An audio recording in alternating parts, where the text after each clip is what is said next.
Kalau misalnya Anda udah kerja keras, banting tulang, berkorban demi anak-anak Anda, sampai tahu-tahu anak-anak Anda sudah wisuda, Anda ngapain coba lihat anak-anak Anda wisuda? Maju ke panggung gitu, Anda akan menangis bahagia.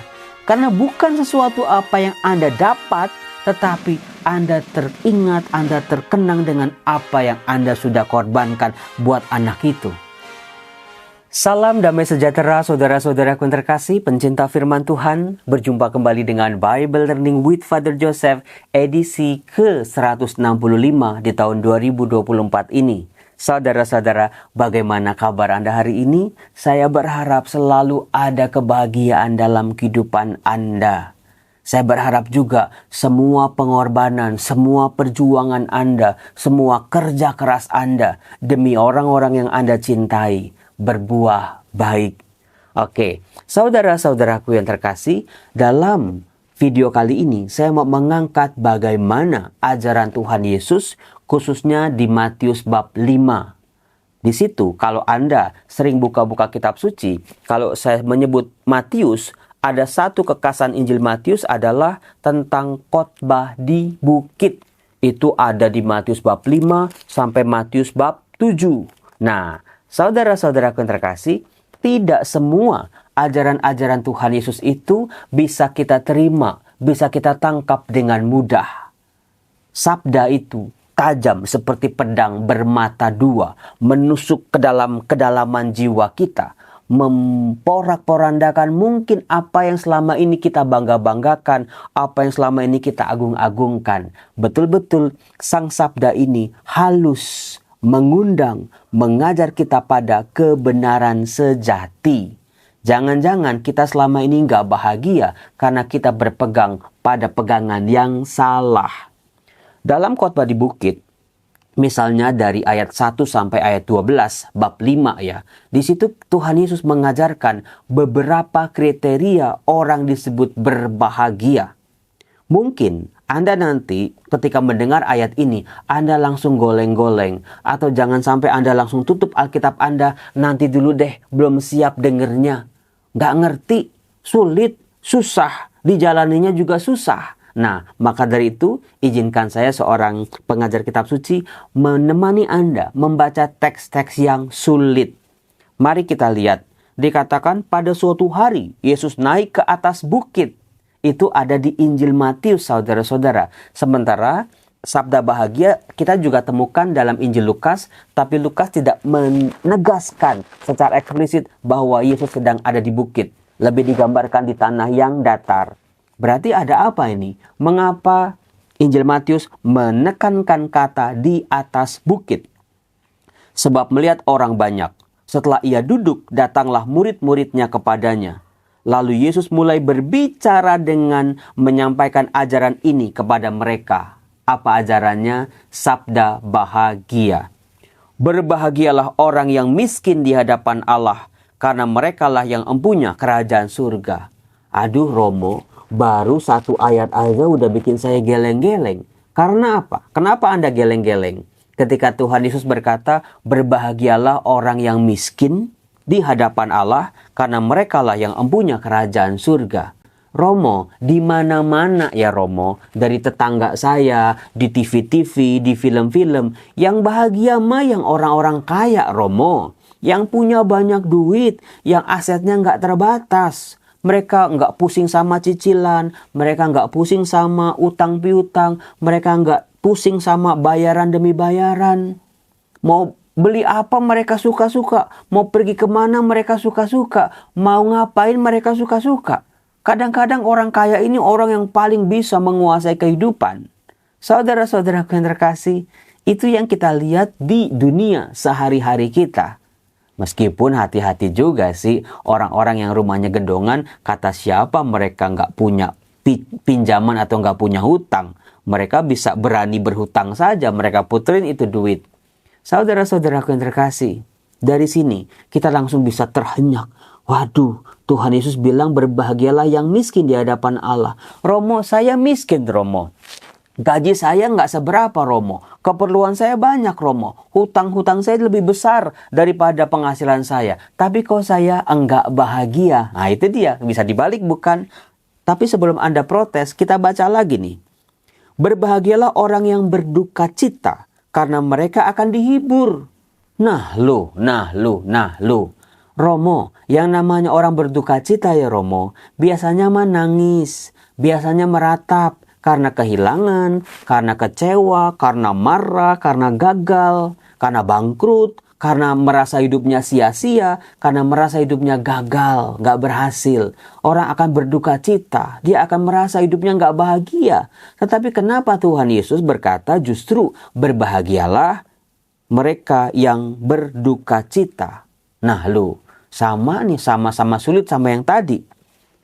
Dikatakan, berbahagialah orang yang lemah lembut, karena mereka akan memiliki bumi.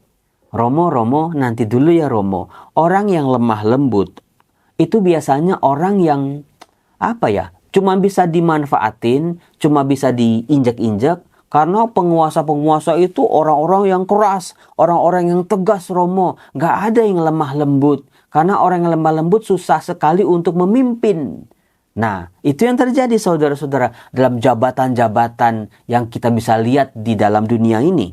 Nah, dikatakan lagi, berbahagialah orang yang lapar dan haus akan kebenaran, karena mereka akan dipuaskan. Untung di sini ada kata orang yang haus dan lapar akan kebenaran. Bukan karena nggak ada minuman, nggak ada makanan, tapi haus dan lapar karena kebenaran. Karena mereka akan dipuaskan. Dikatakan lagi, berbahagialah orang yang murah hati, karena mereka akan beroleh kemurahan. Romo, mungkin ya, di antara yang tadi Romo katakan, ini yang paling mudah dipahami. Berbahagialah orang yang murah hati, karena akan memperoleh kemurahan. Meskipun si Romo, dalam hidup kenyataannya ya, kalau kita murah hati, ya orang mungkin dekat sama kita, orang baik sama kita. Tapi ketika kita stop kebaikan kita jadi dimusuhin. Kita dibilang pelit, kita dibilang pilih kasih, kita dibilang sekarang mah sombong, sekarang mah berubah gak kayak dulu, waktu masih belum apa-apa. Serba salah lagi bukan? Tapi Tuhan Yesus mengatakan berbahagialah orang yang murah hati. Dilanjutkan, berbahagialah orang yang suci hatinya, karena mereka akan melihat Allah. Romo, paham sih Romo, ngerti sih Romo. Berbahagialah orang yang suci hatinya, karena ia akan melihat Allah. Tapi kan kalau dilihat lagi Romo, saya kaya juga kagak. Punya jabatan juga kagak. Haus akan kebenaran juga kagak. Ternyata suci juga kagak Romo. Orang pikiran masih kotor, omongan masih kotor, perasaan juga masih kotor, tangan kaki juga masih kotor Romo. Berarti saya gak bisa melihat wajah Allah dong Romo. Saudara-saudara yang terkasih, sejak dalam perjanjian lama sampai perjanjian baru, kesucian hati. Maka dibutuhkan pertobatan. Ini dia. Gak ada orang yang suci, tapi Tuhan membuka tangannya lebar-lebar supaya kita bisa kembali kepadanya melalui pertobatan. Memiliki kembali hati yang suci. Dikatakan, berbahagialah orang yang membawa damai, karena mereka akan disebut anak-anak Allah. Iya Romo, seperti yang Romo khotbahkan kemarin hari Minggu ya, si jahat, si iblis seringkali memecah belah. Makin lama gengnya makin banyak. Saya seringkali sendirian Romo, berhadapan dengan para pemecah ini. Tapi jangan takut saudara-saudara, ciptakanlah rasa damai, perjuangkanlah kedamaian dan persaudaraan, persatuan. Dengan cara itulah Tuhan Yesus bisa mengalahkan iblis. Kesatuannya dengan Bapa, menyatukan para muridnya menjadi satu dalam pokok anggur. Itulah cara mengalahkan iblis yang suka memecah-mecah. Maka disebut anak-anak Allah. Lanjutnya, berbahagialah orang yang dianiaya demi kebenaran, karena merekalah yang empunya kerajaan surga. Romo, yang dinamai aniaya sih Romo, mau kebenaran kek, mau demi uang receh kek, sama-sama gak enak. Tapi Tuhan Yesus mengajarkan kepada kita lebih dalam lagi. Berbahagialah mereka yang dianiaya demi kebenaran. Dilanjutkan, berbahagialah kalian jika demi aku kalian dicela dan dianiaya, dan kepadamu difitnahkan segala yang jahat. bersukacita dan bergembiralah, sebab besarlah ganjaranmu di surga. Nah, ini dia saudara-saudaraku yang terkasih.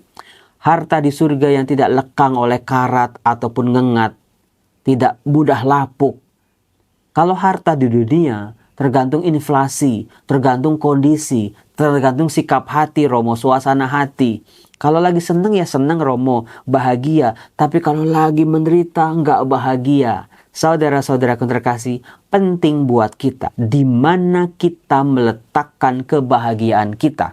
Karena begini, orang seringkali tidak bisa membedakan antara kesenangan dengan kebahagiaan. Betul? Betul. Misalnya keponakan saya kemarin saya jalan-jalan ke mall, itu saya kasih beliin es krim aja, mereka udah bilang, Romo aku bahagia sekali. Hati-hati, kesenangan berbeda sekali dengan kebahagiaan. Bedanya di mana Romo? Kalau kesenangan, cara kerjanya adalah kita memperoleh, kita mengambil, kita menyerap segala hal sebanyak-banyaknya. Itu dia. Kesenangan dari luar diri kita. Kita ambil, kita ambil, kita ambil. Sampai kita lupa untuk berbagi. Ini dia. Orang bisa berbagi kalau dia udah dapat dulu. Hati-hati di situ. Itu kesenangan. Maka kalau dia udah nggak bisa lagi mengambil sesuatu dari luar dirinya, dia akan teriak-teriak hidupnya nggak bahagia. Dia nggak senang lagi. Karena nggak banyak lagi hal-hal yang bisa diambil. Sementara badan manusia, kita tahulah waktu usia 30, 40, 50 mungkin semua dunia kalau bisa kita ambil, kita ambil. Tapi ketika udah usia 70, 80, 90, boro-boro bisa mengambil dunia Romo. Ngambil kacamata di sebelah tempat tidur aja udah susah Romo. Lihat, itu kalau kebahagiaan dicampur adukan dengan kesenangan. Karena cara kerjanya mengambil, menyerap. Hati-hati, hati-hati. Terus Romo, kalau kebahagiaan apa Romo? Kalau kebahagiaan itu adalah pertama-tama kita berpikirnya apa yang bisa kita beri, apa yang kita bisa bagikan, apa yang kita bisa korbankan kepada orang-orang yang kita kasihi, kepada orang-orang di sekitar kita, kepada gereja kita, kepada bangsa kita, kepada dunia kita. Itu letak kebahagiaannya. Bukan pertama-tama apa yang kita terima. Setelah kita betul-betul berbagi dengan tulus ya, alam akan betul-betul memberikan yang terbaik kok buat kita. Demikian juga dengan Tuhan sendiri akan memberikan yang terbaik buat kita. Itu cara kerjanya. Misalnya kalau saya kasih es krim ya. Saya kasih es krim. Wah Romo, I'm happy. Saya senang sekali. Coba hari ini pagi, siang, malam saya kasih es krim. Senin, Selasa, Rabu, Kamis saya kasih es krim. Jumat, Sabtu, Minggu saya kasih es krim. Januari, Februari, Maret, April, Mei, Juni saya kasih es krim setiap hari. Juli, Agustus sampai Desember saya kasih es krim setiap hari. Sesuatu yang bahagia, yang mungkin Anda senang, enak, kalian suka, kalian favoritkan. Tapi ketika terlalu berfokus pada apa yang kita terima dari luar sana, satu, diabetes lah Romo, jadi penyakit lah Romo, malah jadi nggak enak lah Romo. Persis ketika waktu saya berangkat ke Filipina untuk studi ya, di situ saya lihat di sebelah kos-kosan saya itu ada bapau. Saya langsung bilang, yes ada bapau, karena bapau tuh favorit saya sejak kuliah di Jogja. Yang penting ada bapau, makanan gampang lah. Ternyata pagi, siang, malam bapau, sepanjang tahun bapau. Sampai sekarang saya kalau lihat bapau saya mual sendiri saudara-saudara. Itulah cara kerja kesenangan yang sangat amat mempengaruhi kebahagiaan kita kalau tidak hati-hati. Tetapi kalau kebahagiaan, saudara-saudara Anda sebagai orang tua paling ngerti. Kalau misalnya Anda udah kerja keras, banting tulang, berkorban demi anak-anak Anda. Sampai tahu-tahu anak-anak Anda sudah wisuda. Anda ngapain coba lihat anak-anak Anda wisuda? Apalagi kalau ada embel-embelnya. Lulus dengan predikat cum laude. Wah ditepokin, maju ke panggung gitu. Anda akan menangis bahagia. Karena bukan sesuatu apa yang Anda dapat. Tetapi Anda teringat, Anda terkenang dengan apa yang Anda sudah korbankan buat anak itu. Iya ya Romo, saya sampai merinding ini Romo. Ketika lihat anak Anda melangkah ke altar, menikah di gereja. Dari kecil Anda sudah didik betul-betul dengan ajaran iman Kristiani. dia ketemu dengan jodoh yang seiman, jodoh yang baik, jodoh yang bikin dia bahagia sampai menikah, Anda akan menangis bukan? Karena bukan cuma pestanya yang bikin Anda nangis, tapi Anda teringat, luar biasa anak ini dari dulu. Anda kandung, Anda lahirkan, Anda susui, Anda rawat, Anda didik, Anda sekolahkan, dulu masih kecil begini, remajanya begini, sekarang udah menikah. Anda akan terharu bahagia. Itulah berbahagia, bukan apa yang kita dapat dari dunia, tapi apa yang sudah kita lakukan. Maka dari itu saudara-saudara, orang belum merasakan kebahagiaan kalau dia belum sampai berkorban. Nah ini dia. Makanya tadi Tuhan Yesus itu berkata, berbahagialah mereka yang miskin. Kalau orang yang miskin bisa menemukan kebahagiaannya, apalagi kalau dia sudah kaya, saudara-saudara. Berbahagialah orang yang menderita, orang yang dianiaya, oleh orang yang sedang menangis. Kalau dalam penderitaannya, kegagalannya, dia bisa menemukan kebahagiaannya. Apalagi ketika hidupnya sukses, saudara-saudara. Jadi cara bacanya dibalik. Iya ya Romo, baru sadar sekarang. Tantangannya adalah berkorban. Kalau orang punya duit 270 triliun, dia berbagi kepada orang miskin 100 ribu tiap hari, itu mah dia nggak berkorban. Tapi saudara-saudara, justru orang paling miskin yang paling ngerti apa arti berkorban. Berkorban buat anak-anaknya, punya makanan cuman segini, anaknya belum makan, dikasih anaknya duluan. Itu berkorban itu. Hanya orang miskin yang bisa mengerti kata-kata ini. Kalau orang kaya mah, dia lagi makan, anaknya mau, tinggal beli lagi aja, gampang. Tapi kalau orang-orang yang nggak punya, dia mengerti apa arti pengorbanan. Iya apa iya. Bener Romo. Romo Yosef itu kalau ngomong rada-rada suka-suka bener. Banyak benernya katanya. Maka dari itu saudara-saudara, lihatlah kepada siapa kita harus berpegang. Kepada siapa kita harus mengandalkan diri kita. Di mana kita letakkan kebahagiaan kita. Persis seperti bacaan pertama yang dibaca dari 1 Raja-Raja bab 17 ayat 1-6. Dibacakan kisah Nabi Elia. Ketika Elia, dia hidupnya udah mapan, hidupnya udah enak. Tapi dia diminta oleh Allah menyampaikan kabar kepada Raja Ahab. Tidak akan ada hujan dan embun pada tahun-tahun ini, kecuali kalau kukatakan. Lalu karena kata-kata ini, Elia harus meninggalkan zona nyamannya, kenyamanannya. Dia harus pergi ke tempat-tempat dia diajak ke sungai Kerit, dia akan dipelihara oleh Allah. Saudara-saudara, penting buat kita, kepada siapa kita percaya, kepada siapa kita letakkan rasa bahagia kita. Jangan sampai kebahagiaan kita melekat pada hal-hal duniawi yang sifatnya fana, sementara, belaka. Simpanlah harta di surga. Betul-betul sebuah kebahagiaan sejati yang akan kita terima karena Tuhan Yesus sendiri yang mengatakannya kepada kita. Maka betullah kalau pemazmur dari Mazmur 121 berkata, pertolongan kita dari Tuhan yang menjadikan langit dan bumi. Pemazmur berkata, aku melayangkan mataku ke gunung-gunung. Dari manakah akan datang pertolongan bagiku? Mungkin persis seperti banyak dari kita. Kita nggak tahu siapa yang bisa nolong kita. Kita nggak tahu bagaimana caranya supaya kita keluar dari masalah-masalah kita sekarang ini. Tapi pemazmur berkata, pertolonganku ialah dari Tuhan yang menjadikan langit dan bumi. Bukan kaleng-kaleng ini. Tuhan yang sungguh luar biasa.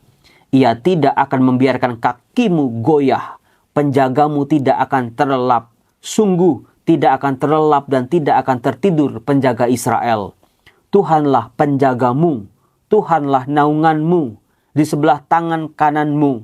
Matahari tidak akan menyakiti engkau pada waktu siang, tidak pula bulan pada waktu malam. Saudara-saudara yang terkasih, ada Tuhan yang menuntun, ada Tuhan yang menguatkan. Tuhan akan menjaga engkau terhadap kecelakaan. Ia akan menjaga nyawamu. Tuhan akan menjaga keluar masukmu dari sekarang sampai selama-lamanya. Hidup mungkin seringkali mempermainkan kita, lika-likunya, masalahnya, kita terombang-ambing. Tapi ada Tuhan yang kepadanya tangan kita berpegang. Saudara-saudaraku yang terkasih, betul-betul nikmati, kecaplah betapa baiknya Tuhan dalam kehidupan kita sehari-hari. Letakkan kebahagiaan kita hanya kepada Dia. Saya Romo Yosef harus masuk kantor lagi, karena ini hari Senin, siap dengan ujian dan rapat. Tuhan berkati aktivitas Anda semua, Tuhan berkati keluarga Anda, Tuhan berkati rezeki Anda, kesehatan Anda. Tuhan berkatilah anak-anak-Mu ini dengan kuasa berkat-berkat dari surga. Jagalah mereka, lindungilah mereka, berilah mereka kebahagiaan. Lihatlah semua pengorbanan mereka yang sudah mereka bagikan kepada keluarganya, kepada orang-orang terkasihnya. Kiranya Engkau sendiri Tuhan yang akan membalasnya. Dalam nama Bapa dan Putra dan Roh Kudus. Amin. Salam damai sejahtera. Tuhan Yesus memberkati. Bye-bye.